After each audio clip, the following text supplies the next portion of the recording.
Prenumeruok ir gauk pirmoji galimybė išvysti mano visus video blogus. Kurkime grožio receptus kartu. Šiandien kalbėsime apie fotomakiažą arba kaip pasidaryti makiažą asmenukiai. Dieninėme, vakarinėme ar fotomakiaže aš vis tiek pradedu visada nuo veido odos drėkinimo. Serumai ir aliejukai yra iš tiesų patys geriausi sprendimai, nes jie labai greitai įsigeria į odos paviršių, nepalikdami pertekliaus ant odos.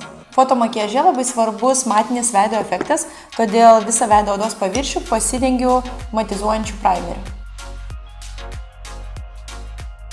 Šio mėnesio atradimas yra Double Skin kreminė pudra, kuri tolygiai padengia veido odos paviršių ir suteikia matinį efektą. Su kempinėlės pagalba dengiu ją ant viso odos paviršiaus.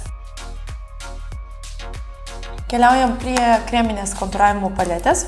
Išsišviesinu centrinę veido odos dalį.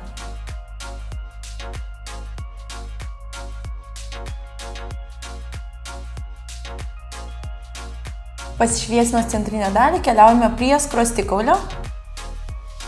Tamsiname skruostikaulio dalį, žandikaulio bei nosies kraštus. Norint pasididinti lūpas, po apatinę lūpą irgi pasitamsinkite šiek tiek. Manau, šis selfis bus pats gražiausias. Su teptuku keliaujame prie retušavimo ir retušuojame visas linijas. Fotomakiaže labai svarbus ryškus veido formos kontūravimas. Centrinę veido dalį, kurią išsišviesiname, su kempinėlės pagalba sulyginame. Fotomakiaže nepamirškite pasiryškinti kuo ryškiau savo skruostikaulius bei žandikaulio zoną, nes nuotraukoje tai atrodys gan natūraliai. Keliaujame prie veido odos fiksavimo ir visą centrinę veido odos dalį tankiai fiksuoju su fiksuojančia pudra. Švelniai perbraukiu ir zonas, kurias tamsinau. Sausuoju būdu pakartojame visą mūsų atliktą tamsinimą. Šiame makiaže pradėsiu ryškinti savo akis, o tik tada keliausiu prie antakių. Baigus akių ir antakių makiažą uždėsime tinkančius skaistalus. Visų pirma, pasišviesinu su kreminė pudra zoną po antakių. Su kempinėlės pagalba nuimu perteklį. Užsifiksuoju su fiksuojančia pudra ir susikontūruoju akies lanką su persikiniu atspalviu. Keliaujame prie judriojo voko, dengiu ant jo kreminį šešėlį.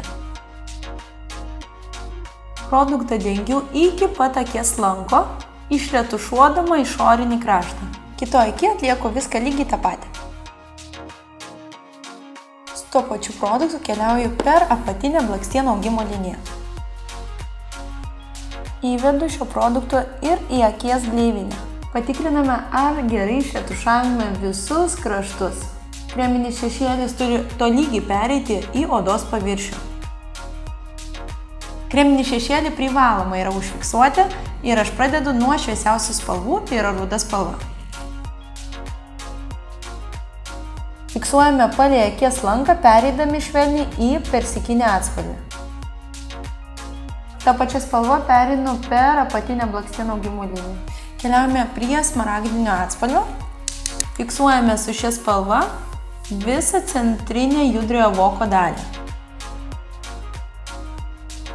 Judriajam vokui galite naudoti įvairius atspalvius, samaninę, rudą ar mėlyną. Atspirties taškas turėtų būti jūsų akies rainelės spalva. Su ta pačia spalva užfiksuojame vidinį akies kampą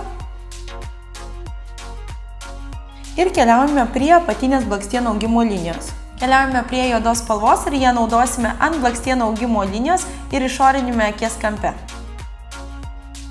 Prie apatinės blakstienų augimo linijos vidinėme akies kampe perbraukiu su rudos spalvos šešėliu.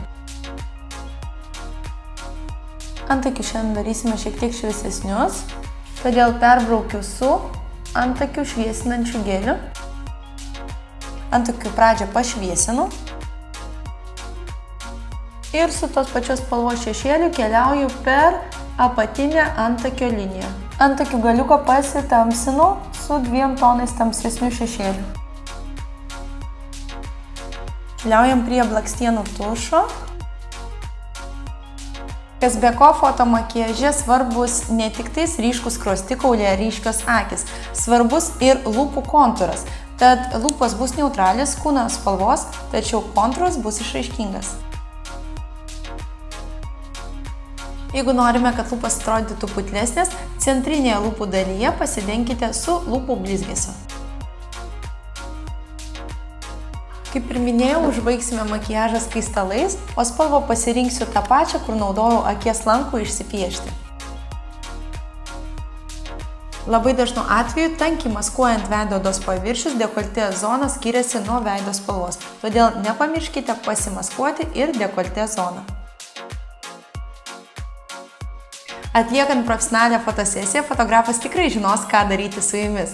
Tačiau jeigu norėtumėt pasidaryti porą kadrų selfie, siūlyčiau jums tai atlikti priešais langą arba automobilyje. Šios nuotraukos tikrai atrodys įspūdingai.